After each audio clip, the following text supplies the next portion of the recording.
A lot of trades have happened, Peter. Today's draft, the most untouchable. The players who won't be traded, can't be traded, and watch, one of them will be traded later today. You're up first. I'll take Josh Allen. I thought Brandon Beane, the Bills general manager, said it right the other day, basically, when he said, I'd trade me before I'd trade Josh Allen. And look, you never even remotely consider trading a franchise player at the most important position in sports when he's as young, with as much greatness ahead of him as Josh Allen. You could never, ever replace him with like value.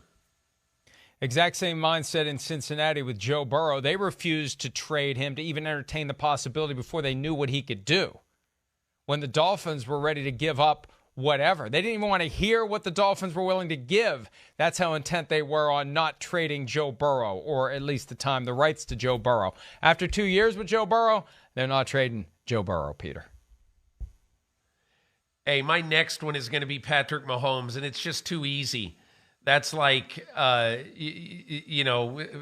it's like that's an underhand soft toss in this, because I think Kansas City knows that it not only has its quarterback for the next decade, but it has its community leader and team leader for the next decade. And, I remember last year being in Chiefs training camp and watching with a bunch of their with a couple of their front office people. And one of them said to me, he's just almost too good to be true. And that's one of the reasons why he will not be traded in the foreseeable future, or I believe ever, out of Kansas City. Another guy from that division, Justin Herbert, without question. They're building the team around him. He's entering year 3. They're spending money in the anticipation that they have him at that low salary this year, probably sign him to a new contract after this season, but he's the centerpiece of that team. He's the guy that allows the Chargers to maybe compete with the Rams in L.A. and with those other 3 pretty good teams in the AFC West. My last one will be Aaron Donald, the only non-quarterback on this list, because if Aaron Donald plays, he will play with the Rams. And I'm not saying that if next year at this time, after another year in L.A., if he goes to Les Snead and Stan Kroenke and Kevin Demoff and says, I want to play one more year and I want to go home and play it in Pittsburgh.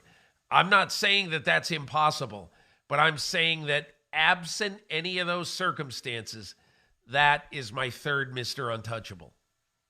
And, a couple of years ago, the idea that a player would even have the ability or the audacity to make that request, we would have said they're not going to do it.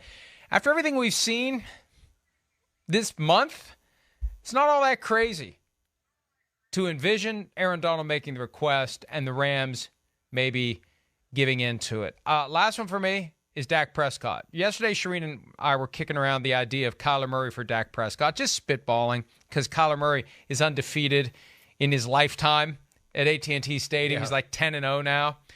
But Dak Prescott's contract, apart from the fact that the Cowboys have been all in with him since day one, they restructured his contract earlier this year. The cap charge for trading him before June 1 would be almost $100 million. I started trying to do the math, and I just quit. It's like there's no way in hell they would do it. Even though he's not untouchable for quite the same reasons as Joe Burrow, Josh Allen, or Patrick Mahomes, I still don't think the Cowboys would move him because they love him, but the cap charge associated with doing it would be beyond astronomical.